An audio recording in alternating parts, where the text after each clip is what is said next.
Okay guys, let's talk about calculations dealing with this unit. And we need to talk about calculating a number of different things. So there'll be a series of very short videos covering individual things and then putting a couple of things together. So this is just calculating Q, or the energy needed, knowing what the substance is and what the temperature change is. The other thing you would need to look up would be the heat capacity of that item. In this case, it's water, and we know that the heat capacity, and I always write it C sub P, the book just uses C, they're interchangeable. Heat capacity for water is 4.184 joules per gram degree Celsius or degree Kelvin. So let's look at what we're given in the problem. Our equation is Q equals M times C sub P times delta T. And to calculate delta T, it's always going to be temperature final minus temperature initial. And by keeping this convention, then we will know whether energy is put into the system or given out from the system. So make sure you always do final minus initial.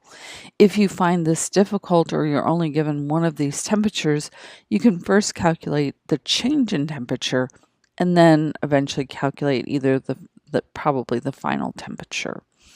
So let's go ahead and write out our data table. Our change in temperature is going to be, final temperature is 27.8 degrees Celsius minus 5.1 degrees Celsius, and that's going to equal 22.7 degrees Celsius. And our mass in this case is 27.3 grams. So substituting these numbers into this equation, I get that Q is going to equal 27.3 grams times 4.184 joules per gram degrees Celsius.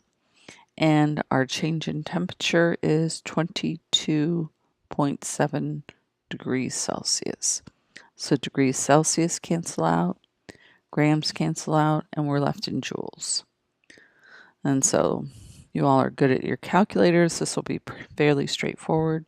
27.3 times 4.184 times 22.7 equals, and we get 2,592 joules. And as always, we need to worry about significant figures. We have 3, 3, and 4, so we should have 3 in our answer. So this final answer will be 2,590 joules. Okay, hope that's helpful. I'm going to put another one together very shortly. Thank you.